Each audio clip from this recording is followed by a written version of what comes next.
And good afternoon, everybody, and welcome back. It's Thursdays with Charlie, and episode 62 on the 29th of July, 2021. 62 episodes under our belt already.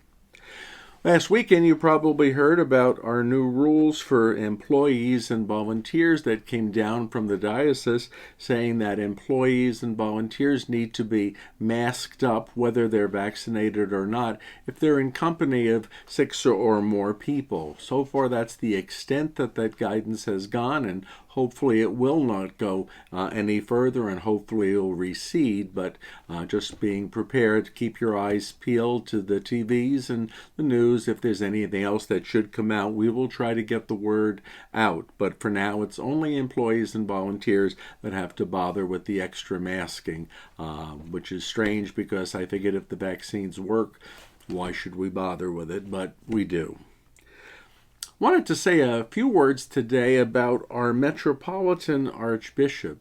And that's a term that we may not be terribly familiar with, but in the United States, the church is divided up into 31 ecclesiastical provinces. They don't necessarily coincide with states, but they do coincide with geographic areas.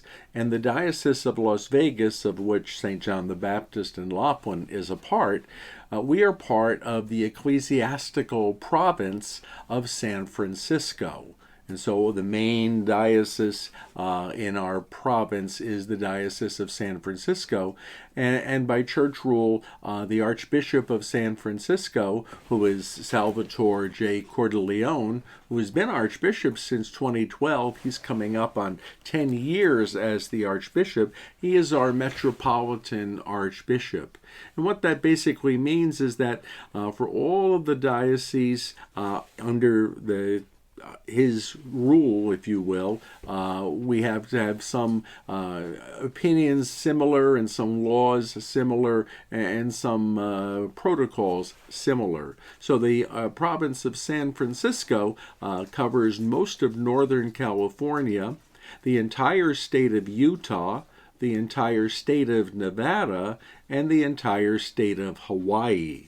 So we have 4 groups in there. There are 9 what they call suffragan dioceses. These are dioceses that are part of the province of San Francisco. And so the 9 suffragan dioceses in this province of San Francisco are Oakland, California, Stockton, California, Sacramento, California, Santa Rosa, California, San Jose, California, Salt Lake City in Utah, which covers the entire state of Utah, Reno in Nevada, which covers the northern portion of Nevada, Las Vegas in Nevada, which covers the southern portion of Nevada, and Honolulu, which covers all of Hawaii. I mention this because the Metropolitan Archbishop, Archbishop Salvatore Cordileone, has been issuing some very beautiful and powerful statements on things going on in the world and the church. And I thought that since we're part of this metropolitan province of San Francisco, we should be spreading the word about them more and more. So you'll notice in this weekend's bulletin and in next weekend's bulletin, I have given some of these statements by Archbishop Cordileone, our Metropolitan Archbishop. The first one is on the evils of abortion and the effect it's had on our country and on our church. And the second one, which will be in the following week's bulletin, is on the Holy Eucharist and access to it and its importance in our church. And these are all words from our Metropolitan Archbishop. Archbishop Cordileone has a way of being very concise. These are not long statements, and very exact and very hard-hitting about getting a point across. And so I hope that you're going to take the time to read these. So those will be in our bulletins for the next 2 weeks, one this weekend and one next weekend. And also, you may recall that the feast day of St. John Vianney, who's the patron saint of parish priests, is August the 4th.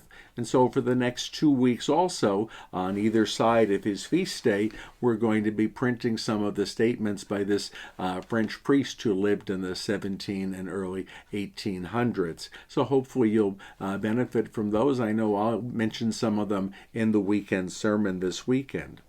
One other little thing, and it's a really minor point, that comes when we talk about metropolitan archbishops and provinces, is a metropolitan archbishop or bishop is given what's called the pallium, Pallium, to wear. And what it is it's a ring, like a circle made of lamb's wool, and at one side of it and at the other side of it, there's a lamb's wool strip that hangs down. So when you're looking at it, when it's around the neck, it looks like kind of a Y on the front or a Y on the back. The pallium is a symbol of the fact that a metropolitan bishop or archbishop shares very closely with the Pope in his guidance of the church. And they're given out usually in June on the feast of Saints Peter and Paul to those who have become metropolitans during the previous year. Today is the 29th of July, and it's the feast day of Saints Martha, Saint Mary, and Saint Lazarus. It used to be just the feast day of Saint Martha, but in more recent decades, the three have been combined. Martha and Mary are sisters, and Lazarus is their brother, and so it was thought good by the church to put their feast days all together on one day. Martha, Mary, and Lazarus lived at a house in Bethany, which is not too far from Jerusalem. Martha, you might know from the scriptures, is the one who was always busy with many things, making preparations, probably being a very good cook. She became the patron saint of cooks, by the way. And Martha prepared the house and welcomed Jesus into it. The story in the scriptures has her criticizing her sister Mary, who she said just sat at the feet of Jesus and listened. We see that as a beautiful thing, that Mary paid so much attention to Jesus. Hopefully she did occasionally get up and help her sister Martha with the work being done. And Lazarus, their brother, who was a friend of Jesus, and when Lazarus died, it says that Jesus was very much taken with grief over this and went to their house, and Lazarus was raised from the dead by the power of Jesus. These three, Martha, Mary, and Lazarus, were special friends of Jesus. It says in the scriptures that Jesus would go to their house in Bethany. He would find it a place of rest, a place of refuge, if you will, and he would spend time with them. More importantly, it says in the scriptures that Jesus loved them. They were people beloved by Jesus. And so today we honor Saints Martha, Mary, and Lazarus. The 31st of July, which is Saturday of this week, is the feast of another very well-known saint, St. Ignatius of Loyola. St. Ignatius was born in Spain in 1491, so prior to even Columbus' great voyage across the Atlantic to the Americas, and he died in 1556. Perhaps what he's most remembered for is that he's one of the founders, the principal founder of the Society of Jesus, commonly referred to as the Jesuits, and he founded them in 1540. They became a very powerful, and still are, a very powerful force within the church. In fact, the current Pope, Pope Francis, is a Jesuit. He's a member of that religious order. You might remember that as children, many of us would write JMJ, Jesus, Mary, Joseph, at the top of our papers to remind us that we were doing things in the sight of God and of the Holy Family. If you went to a Jesuit school, a school run by the Society of Jesus, chances are good that you were told to write AMDG at the top of all your papers. That was the Jesuit motto, Ad Majorem Dei Gloriam, all for the greater glory of God. AMDG. So you can kind of tell if someone slips back into an old way and is writing AMDG, that they had some contact with the Jesuits. The Jesuit order, begun in 1540 and still continuing to the present day, has had an interesting history. They rose to great power as kind of, you might think, almost the personal army of the Pope in far as defending the Catholic faith. And as a way, when they were growing up in the 1500s, they angered some very, very powerful people. And in fact, in some of the places in Europe, they were outlawed very early in their history. And I mention this because in 1700s, they began to be outlawed even more and more. And in 1767, the Jesuit order actually got suppressed, put down in all of Europe and in the European colonies over across the seas. And this has a connection with our Father Garces because, as you recall, Father Garces was over in the Americas in the 1760s and 1770s. And the reason the Franciscans were taking on so much responsibility in the New World here was because the Jesuits had been expelled in 1767. And so all their missions became Franciscan missions. The Franciscans were put in to take over from where the Jesuits had left off. That ban against the Jesuits, which was in place in 1767, was not lifted until the 1840s, and it has never been reopposed since then. But it is connected with Father Garces. Perhaps Father Garces would never have made it to Nevada had it not been for the Jesuits being suppressed and the Franciscans taking over their places. One of the interesting stories about St. Ignatius of Loyola is that before he became a priest, he had been a soldier, and a very good soldier at that. In fact, in one of the wars in Spain, he had been injured, and he needed to recuperate for several months in a hospital, and he was injured in his leg. And so he couldn't walk very well, and he was confined. And this rather bothered him. And so he asked for something to read. And the staff at the hospital said all that they had, it was a Catholic hospital, were the lives of the saints. And so they gave him a copy of the Lives of the Saints. And by default, since he didn't have anything else to read, he began reading the Lives of the Saints. And in his own words, as he read them, he said, I could do that. That showed great courage. That showed great strength. I could do that. And that inspired him. That's one of the reasons I love the Lives of the Saints. They are inspirational. I could do that began to dawn on him. And eventually he went on to become a priest and the founder of a worldwide religious order. But he never quite lost his being a soldier. And so Ignatius used a lot of military terms in his religious order. In fact, one of his famous writings about how to become a better person is called the Spiritual Exercises. There's a military theme to them, a precision about them. The head of the order was referred to as the Superior General, even a military term there. And Ignatius was very familiar with a concept called spiritual warfare. He brought that over into the religious life, that we're actually fighting a battle and we need the training, we need the discipline of those who are in the military professions.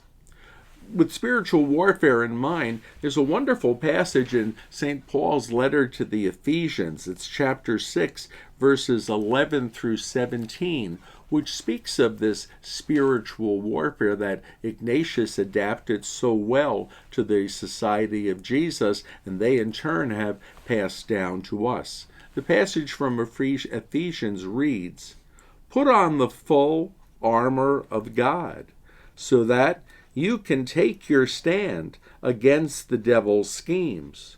For our struggle is not against flesh and blood, but against the rulers, against the authorities, against the powers of this dark world, and against the the spiritual forces of evil in the heavenly realms. Therefore, put on the full armor of God, so that when the day of evil comes, you may be able to stand. Take your stand and stand firm. And after you have done everything to stand firm, that again, that with the belt of truth buckled around your waist, and the breastplate of righteousness in place, and with your feet fitted with the readiness that comes from the gospel of peace. In addition to all these, take up the shield of faith, and with which you can extinguish all the flaming arrows of the evil one. Take the helmet of salvation and the sword of the Spirit, which is the Word of God. So many military terms. If you would have gone to a Bible school, a vacation Bible school as a child, one of the things that the children would do is they would make the armor of faith from this passage of Ephesians. I can remember kind of awkwardly that a giant paper plate became our shield of faith, and that a rope became our belt. We would actually dress up, as you would, as in the armor of the righteous one. It's a very powerful statement that what we're fighting against sometimes are forces really, really strong. And I think we can see the need for the discipline that the military has shown to us over the years. One of the things that I like best about St. Ignatius is a prayer that he taught. And the prayer is simply referred to as the Suscipe. And it actually begins with the words, Sume et Suscipe, take up and receive. And in Latin, it's a very beautiful prayer, and I have a little history with it because when I was a seminarian, every time I would put my Roman collar on, and we had to wear a cassock, the full black robe in the seminary, so every time I would put the Roman collar on and the cassock, I would say this prayer in Latin, Sume et Suscipe Domine, and I would go through it. In English, it translates very beautifully. Take up and receive, O Lord, all my liberty. Take my memory, understanding, and entire will. Whatever I have or possess, you have given me. I restore them all to you, and surrender it wholly to be governed by your will. Give me love for you alone, and with your grace, and I am rich enough and ask for nothing more. Give me only your love, or the love for you alone, and I ask for nothing more. That was my prayer every time I got dressed with a Roman collar, and I don't know why I didn't keep it up into the priesthood, but I used to use it every time I put the cassock on and the collar, and just having found it this week again, I think I might resume using it. It's a good reminder that everything we have comes from God, and our desire should be to use what we have as best we can for whatever God wants it to be used for. With that in mind, before our Paschal comes down, I have a little request. This is a tiny armadillo. It's a beanie baby one over there. Its name is Tank, by the way, and he came out in 1995, so he's 26 years old right now, this little guy. Armadillos are native to the Southwest, particularly to Texas and some areas of Arizona, and I've always felt that Father Garces, as he traveled this area, must have seen and encountered armadillos along the way. So one of the things I'm looking for our Garces Center is I'd like to someday get a taxidermied armadillo. I know they must exist. So if anybody sees one around, if you could just alert me to it. I mean, I have my cute little one here, but a real taxidermied one in some size I think would be really impressive. Well, we'll have Pascal come on down and join us. And as usual, he brings a message for us. And I thought that since we mentioned the Suscipe prayer, perhaps the opening line of that. Sume et Suscipe Domine, universum meam libertatem. Take up and receive, O Lord, all of my liberty. Use it for what you want, God. Let me be the worker, the servant, the soldier in your army of faith. God bless you.